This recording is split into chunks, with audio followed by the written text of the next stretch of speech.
오늘도 주일을 맞이해서 성전에 나와 함께 예배드리는 우리 성도님들을 환영합니다. 우리 좌우에 앞뒤에 계시는 분들 목례로 사랑하고 축복합니다. 서로 인사를 나누시기 바랍니다. 사랑하고 축복합니다. 사랑하고 축복합니다.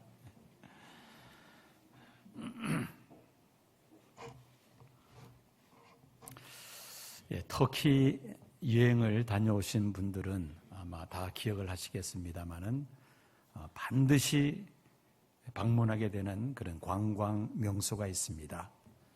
1500년의 역사를 자랑하는 성 소피아 교회 또는 성당이라고 부르기도 합니다. 건물입니다. 지난 7월 17일 터키 정부에서 이 성 소피아 성당을 모스크 사원으로 전환하겠다고 발표를 한 적이 있었습니다. 이로 인해서 서구 사회에서 아주 강력한 그런 비난과 반대 목소리가 쇄도합니다. 국민들 대다수가 동방정교회 하면은 기독교가 서방으로 들어간 것이 이제 천주교회, 로마 천주교회, 그 다음에 동쪽으로 나간 것이 이제 동방정교회, 둘 다 초대 교회에서 이렇게 갈라지죠. 이 동방 기독교의 그 그리스 사람들은 거의 다 동방정교회, 러시아도 마찬가지입니다. 뿐만 아니라 바티칸 교황청 그리고 세계 교회 협의회 이런 단체들에서 강력하게 비난을 합니다. 유네스코는 즉각 성 소피아의 세계 문화유산 지위를 재검토하겠다는 그런 그 뜻을 밝히기도 했습니다.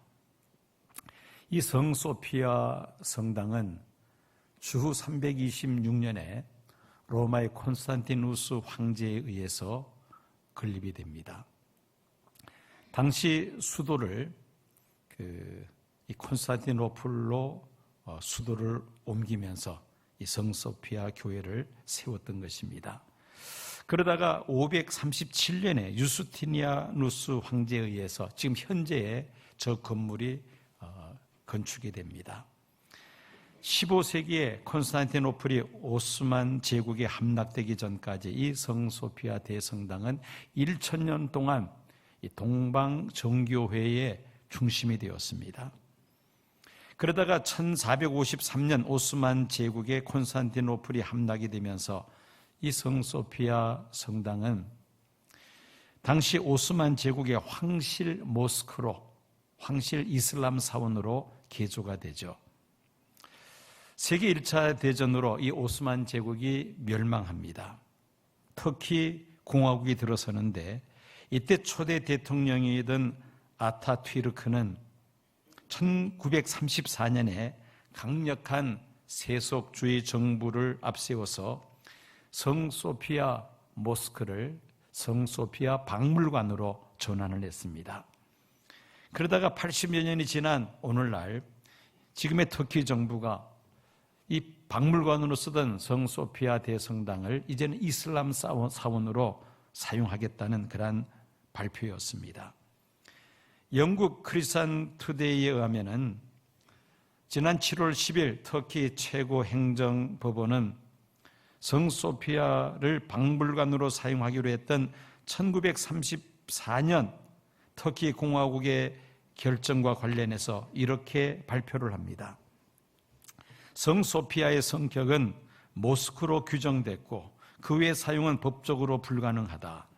1934년 내각 결정은 법률에 어긋난다라고 판결을 내리면서 이슬람주의를 앞세운 현 에르도안 터키 대통령과 집권당 모스크 전환 청원을 법원이 정식으로 받아들인 것입니다.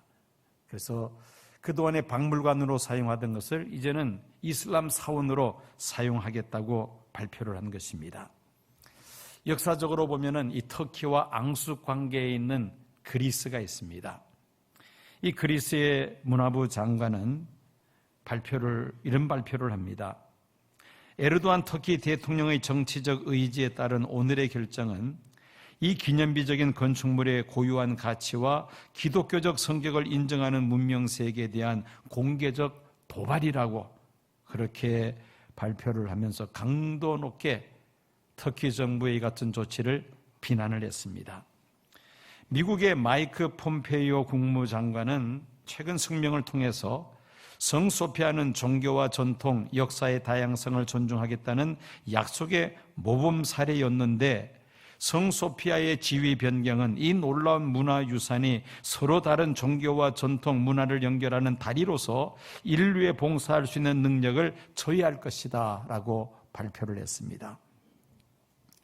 아마 앞으로 이 국제적 분쟁의 발화점이 되지 않을까 염려들을 하고 있습니다.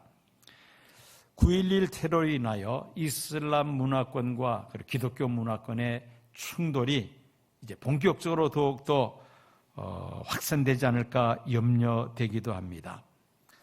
오늘 설교를 하면서 서두에 이 성소피아 대성당을 다시 재조명하고자 하는 것은 1500년이 지난 이 오래된 건물임에도 불구하고 그 견고함에 있어서 요즘 짓는 건물과 비교해 볼 때에 전혀 손색이 없을 뿐만 아니라 오히려 예술적으로나 또 이 건축 기술적인 측면에서 오히려 현대 건축물보다 뛰어난다는 그런 평가를 받고 있습니다. 한 예로 1999년에 터키에 대지진이 발생했습니다.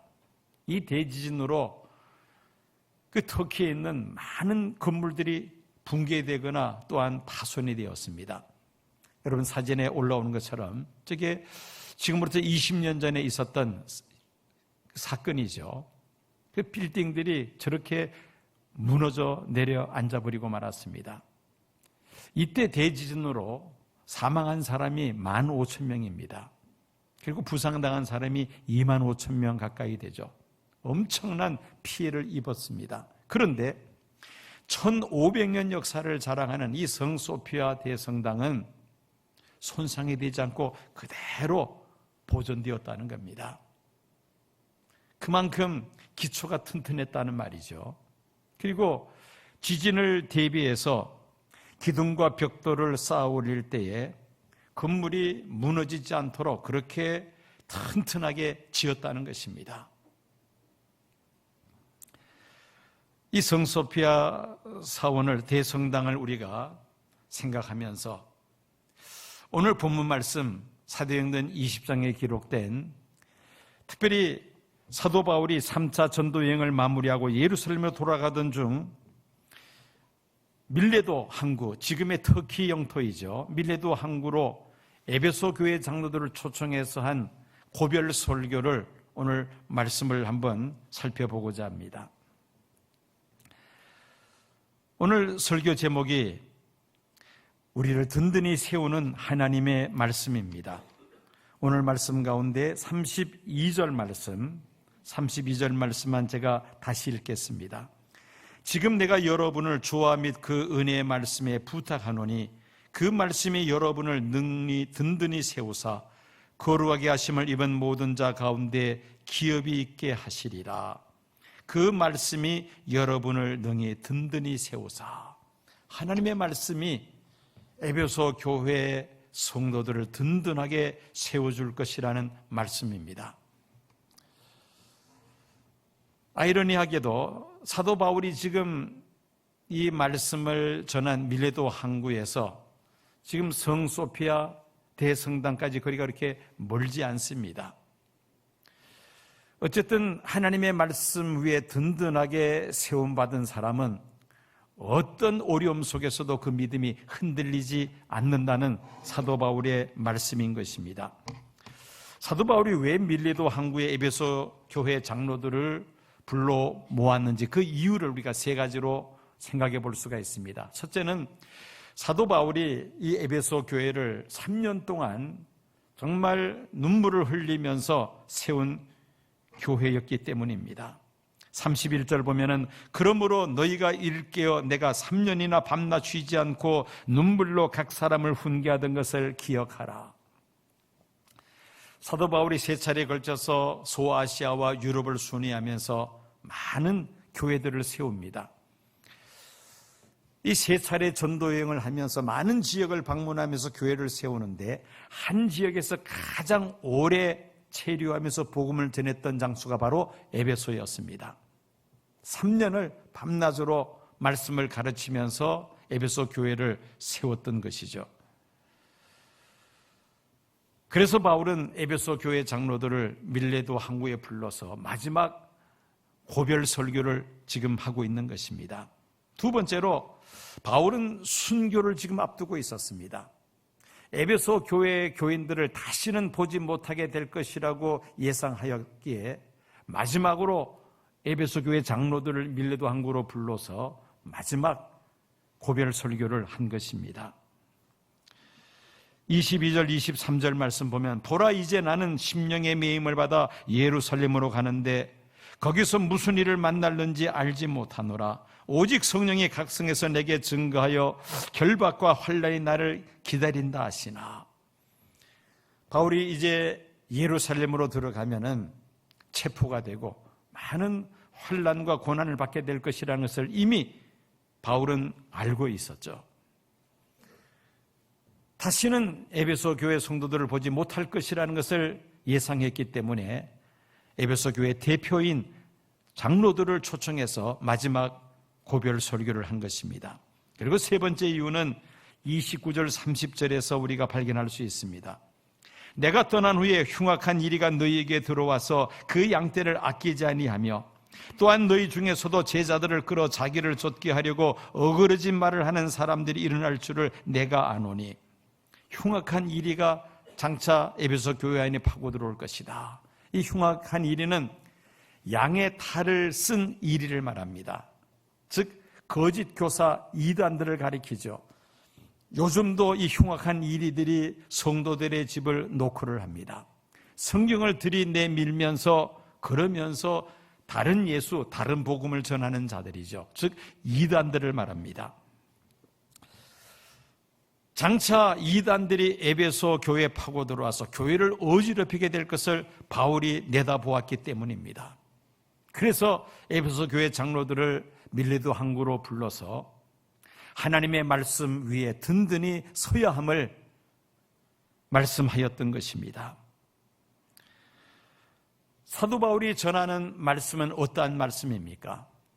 영원히 변치 않는 하나님의 말씀입니다.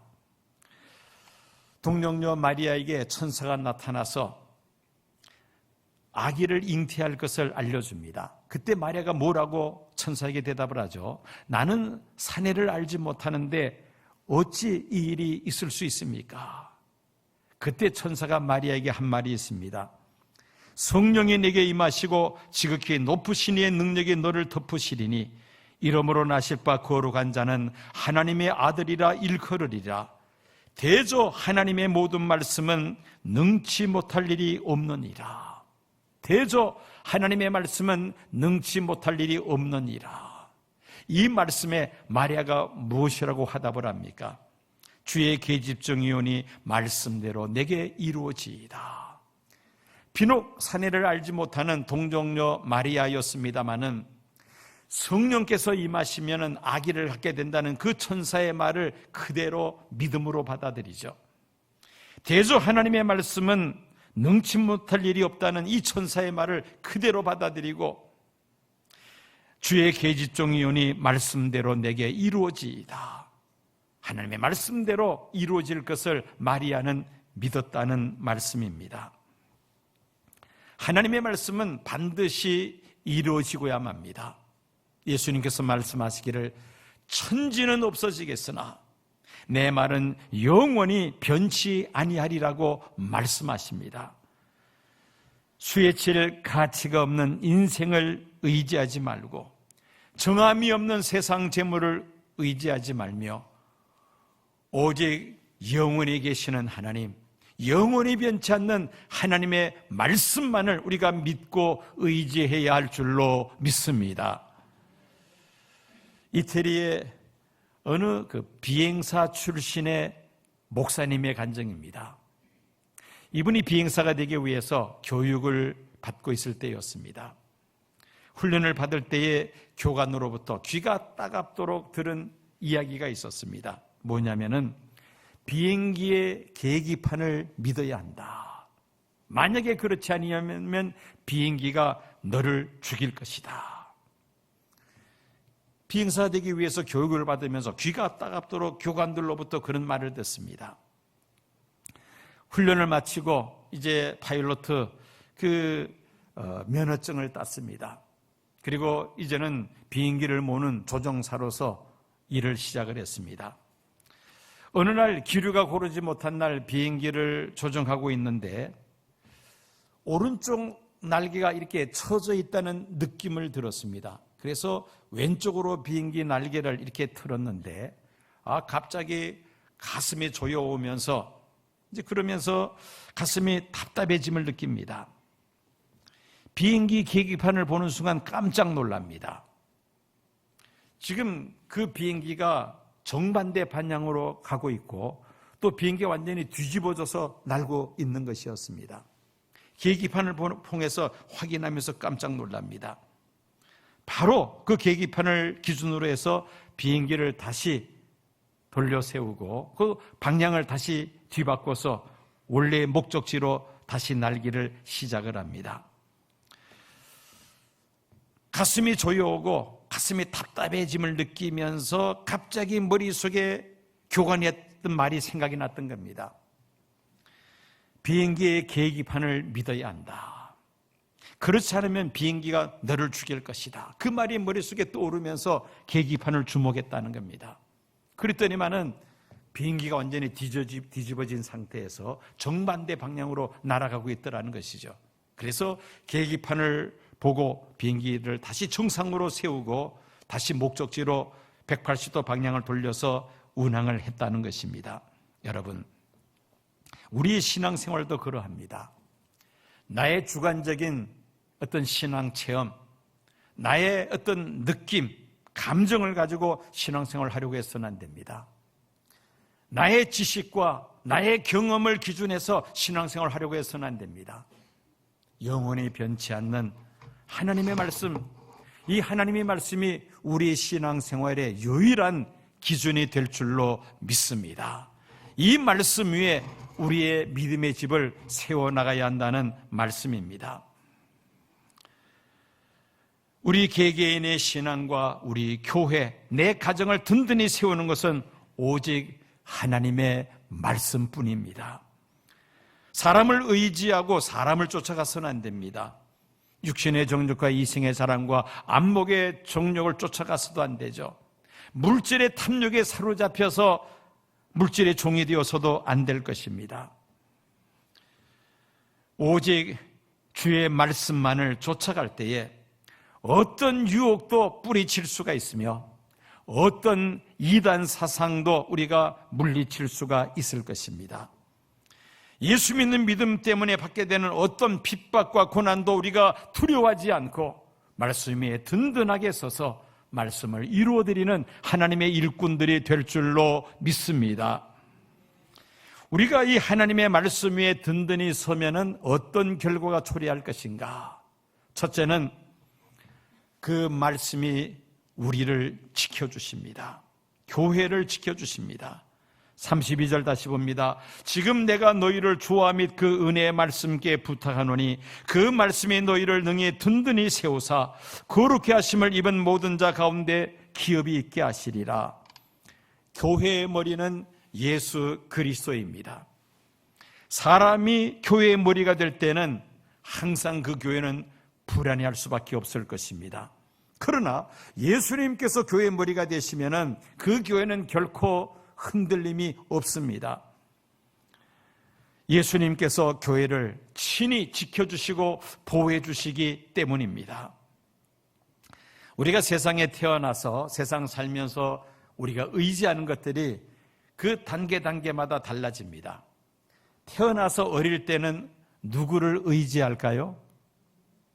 당연히 낳아주시고 길러주시는 부모님을 의지하게 됩니다. 이제 조금 커서 친구들과 어울리다 보면은 누구를 의지할까요? 친구들을 의지하게 됩니다. 이제 학교 가서 공부하면서 초등학교, 중학교, 고등학교 이렇게 진학을 합니다. 공부를 하면은 그 다음에는 무엇을 의지할까요? 세상 지식을 의지하게 됩니다. 그리고 이제 학교를 졸업하고 이제 취직해서 사회에 진출하게 되면은 그 다음부터 무엇이 눈에 보입니까? 물질이 눈에 보이죠. 즉 세상 물질을 의지합니다. 어느 정도 이제 중년이 되면은 사회적으로 어느 정도 자리를 잡으면은 그 다음에는 무엇을 의지하느냐? 세상 권력을 의지하게 됩니다. 그러다가 이제 나이 들어서 노년이 되면은 마지막으로는 누구를 의지할까요? 누구를 의지하게 됩니까? 자식들을 의지하고자 하는 마음이 마음속에 저마다 가지게 됩니다. 이처럼 우리가 세상 살면서 각 단계별로 이렇게 생각해 보면은 우리가 의지하고자 하는 대상이 이렇게 달라진다는 것입니다. 여러분, 사람을 믿고 신뢰하되 사람을 의지하려고 해서는 안 됩니다. 누구를 의지해야 합니까? 하나님을 의지해야 한다는 것이죠. 여러분, 목사가 교회의 주인이 아닙니다. 장로가, 권사가, 안수집사가 교회의 주인이 아닙니다. 교회의 주인은 누구십니까? 예수 그리스도이십니다. 많은 교회들이 시험에 들고 어려움을 겪는 것은 사람이 교회의 머리가 되고자 할 때에 그때부터 교회가 흔들리기 시작합니다. 시험에 들기 시작하죠. 교회가 두 쪽, 세 쪽으로 갈라집니다. 그러나 교회의 머리 되시는 예수님을 늘 생각하며 영원히 변치 않는 하나님의 말씀 위에 우리의 믿음의 집을, 우리 교회를 세워온다면 그 교회는 결코 흔들림이 있을 수가 없습니다. 주의 말씀이 성도와 교회를 지키기 때문입니다. 누가복음 7장을 보면은 예수님께서 백부장의 믿음을 칭찬하신 내용이 있습니다. 백부장의 하인이 병이 들었습니다. 예수님께 사람을 보내죠. 내 하인이 지금 병이 들었는데 예수님 병을 고쳐주십시오. 그러니까 예수님이 그 백부장의 집에 가고자 하죠. 예수님께서 백부장의 집에 오신다는 소식을 듣고는 이 백부장이 또 사람을 보냅니다. 그러면서 뭐라고 말을 전합니까? 주여 수고하시지 마옵소서. 내 집에 들어오심을 감당치 못하겠나이다. 그러므로 내가 주께 나아가지도 감당치 못할 줄을 알았나이다. 말씀만 하사 내 하인을 낫게 하소서. 저도 남의 수하에 든 사람이요 제 아래에도 군병이 있으니 이더러 가라 하면 가고 저더러 오라 하면 오고 제 정도로 이것을 하라 하면 하나이다. 말씀만 하사 내 하인을 낫게 하소서. 예수님은 이 백부장의 믿음을 크게 칭찬하시죠. 이스라엘에 이만한 믿음을 가진 사람을 본 적이 없다고. 그러면서 예수님께서 그 자리에서 말씀하십니다. 그 백부장의 하인의 병을 고치심을 선언하시죠. 그 순간 집에 있던 하인의 병이 깨끗하게 고침을 받습니다. 말씀으로 이런 놀라운 능력이 나타났다는 말씀입니다. 어느 교회 목사님 장인의 신앙 간증입니다. 이분이 전도를 하고 싶지만은 다리가 아파서 다니면서 전도를 할 수가 없었습니다. 어느 날 새벽기도 참석해서 설교를 듣는데 그날 설교 말씀의 내용이 무엇이냐면 예수님께서 병자들을 고치신 기적에 대한 내용이었습니다. 이분은 설교를 들으면서 예수님께서 내게도 말씀하시면 내 지금 아픈 이 무릎을 깨끗하게 고쳐주실 것이라는 그런 생각을 하는 순간에 갑자기 무릎이 서늘하더라는 겁니다. 그러면서 마음에 어떤 생각이 떠올랐느냐면은 예수님께서 내 아픈 무릎을 이 순간 깨끗하게 고쳐주셨다는 마음에 확신이 서더라는 겁니다. 설교를 들으면서 결국 내 무릎을 예수님께서 고쳐주신다는 그런 확신을 가지게 되었다는 것이죠. 그러면서 그 자리에서 벌떡 일어섰습니다. 했더니만은 다리가 전혀 아프지 않는 겁니다. 얼마나 기뻤던지 주님께서 내 다리를 고쳐주셨다고 소리를 지르면서 크게 기뻐하면서 그 후로부터는 하나님께서 고쳐주신 그 무릎을 가지고 열심히 전도하는 일에 남은 여생을 온전히 바쳤다는 것입니다. 여러분, 하나님의 말씀, 주님의 말씀은 살아온 능력이 있어서 골수와 관절을 찔러 쪼개기까지 하는 그런 능력 있는 하나님의 말씀인 줄로 믿습니다. 말씀을 들을 때에 우리가 사람의 말로 들어서는 안 됩니다. 하나님의 말씀을 들을 때마다 하나님의 말씀을 액면 그대로 아멘으로 우리가 받아들일 수 있어야만 합니다. 하나님의 말씀을 들으면서 우리 마음에 깨달음이 있어야 됩니다. 마음에 찔림이 일어나야 합니다. 마음에 느낌이 있어야 됩니다. 내 마음에 감동이 되어야만 합니다. 그것이 바로 살아있는 하나님의 말씀이 내 안에서 역사하시는 순간인 것입니다. 약을 먹었으면 무언가 신체 변화가 일어나야 합니다. 약을 먹었는데도 아무런 변화가 없으면 먹으나 마나죠. 하나님의 말씀도 마찬가지입니다. 우리가 하나님의 말씀을 읽고 들을 때마다 그 말씀에 내 마음에 와 부딪혀야만 합니다. 내 마음에 감동이 있고 내 마음에 깨달음이 있어야 된다는 것이죠. 그러할 때에 하나님의 말씀이 내 안에 살아 역사하여 나를 변화시켜 주시고 나를 하나님의 말씀 위에 견고하게 세워주시는 줄로 믿습니다. 즉 말씀이 우리를 지켜주시고 우리를 보호해 주신다는 말씀입니다. 오늘 말씀을 보니까 기업을 얻게 하신다는 말씀이 있습니다. 에베소 교회가 사도 바울이 가르쳐준 그 말씀 위에 든든하게 세움받을 때에 기업을 얻게 하실 것이라는 말씀입니다. 여기서 기업은 물론 세상 사는 날 동안에 여러 가지 재능과 여러 가지 은사들, 기술, 직업 그리고 많은 것들을 우리가 얻게 됩니다. 하나님께서 우리에게 주십니다. 물론 그것도 기업 중에 포함이 되겠습니다마는 우리가 추구해야 될 가장 궁극적인 기업, 유업은 무엇입니까? 하나님 나라입니다. 이 세상에서 누리면서 우리가 살면서 누리는 그러한 복들은 세상 사는 날 동안만 우리가 누리다가 세상 떠나는 날에 다 두고 가야만 합니다. 그런데 하나님 나라에서 누리는 복은 영원한 것이죠. 하나님의 말씀 위에 든든히 서게 되면은 영원하신 기업을 얻게 됨을 약속하고 있습니다. 과연 내가 하나님의 말씀 위에 서 있는가? 내 가정이 하나님 말씀의 기초에서 든든하게 서 있는가? 우리 시온교회가 하나님의 말씀 위에 견고하게 서 있는 교회인가? 한번 우리가 살펴보아야 되겠습니다. 성소피아 대성당이 1500년의 역사가 지났습니다마는 또 그 엄청난 대지진에도 불구하고 무너지지 않고 견고하게 설 수 있었던 것은 기초가 튼튼했기 때문입니다. 지진을 내다보면서 지진 설계에 의해서 기둥과 벽이 세워졌기 때문이었습니다. 마찬가지로 우리가 든든하게 서기 위해서는 영원히 변치 않는 하나님의 말씀에 기초한 우리의 믿음, 우리의 가정, 우리 교회가 되어야 할 줄로 믿습니다. 그래서 우리 교회는 성경 통독과 성경 필사 운동을 시작을 했습니다. 주보에 각 셀별로 지금 진행하고 있는 과정들 여러분들이 보실 수가 있습니다. 많은 성도님들이 시간을 정해놓고 매일 성경을 읽고 또 성경을 노트에다가 필사하고 있습니다.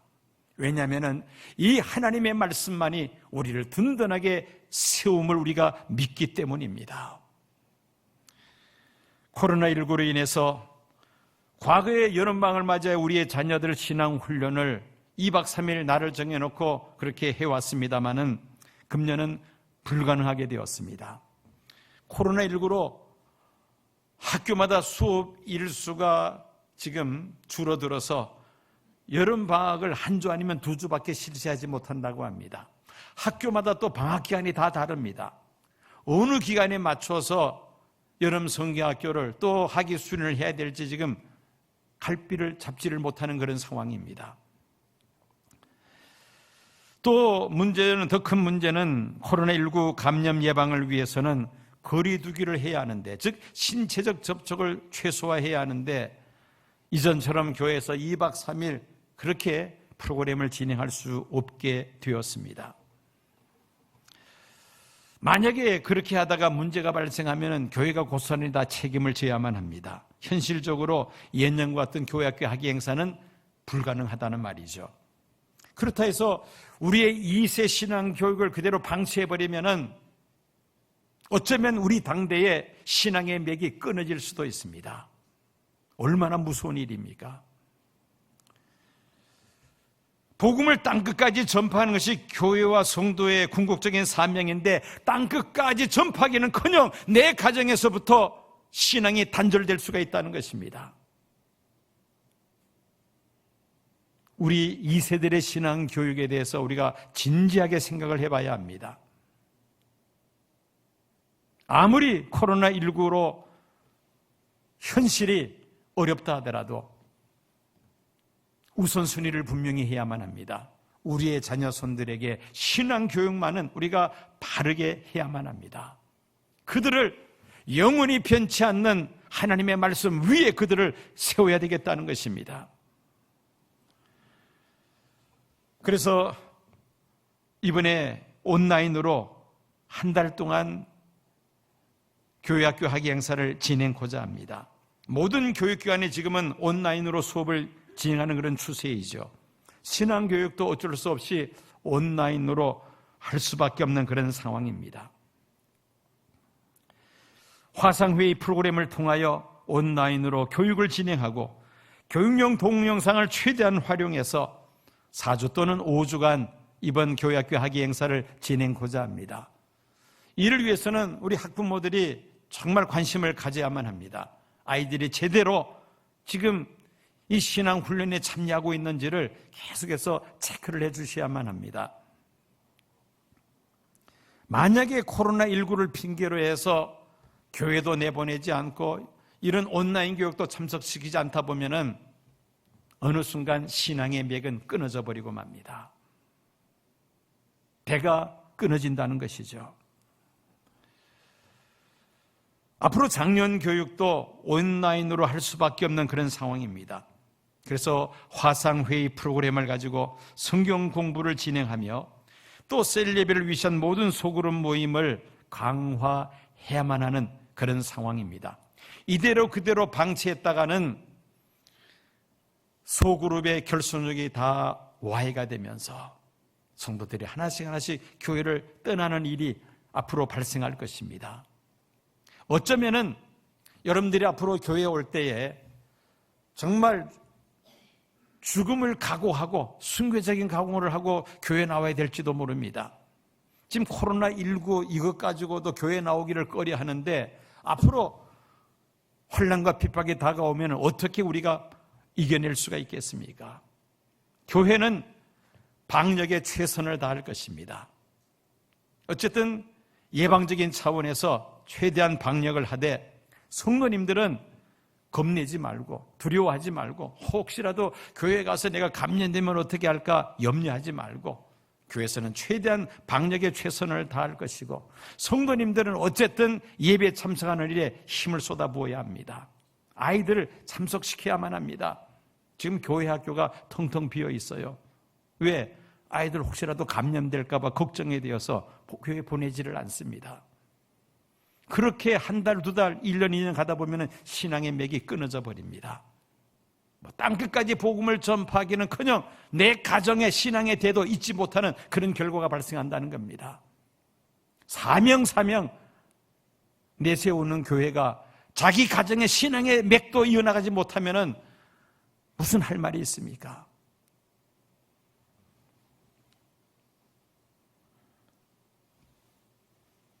영원히 변치 않는 하나님의 말씀 위에 우리의 믿음을 세우지 아니하면 이 코로나19에 다 믿음이 와야 되고 말 것입니다. 마지막 때는 생각할 필요도 없습니다. 하나님의 말씀에 든든히 서면은 코로나19의 이 위협 속에서도 우리가 믿음을 지키며 잘 헤쳐나갈 뿐만 아니라 여기서 연단된 성도들이 마지막 환난 때에도 우리가 믿음으로 승리하게 될 줄로 믿습니다.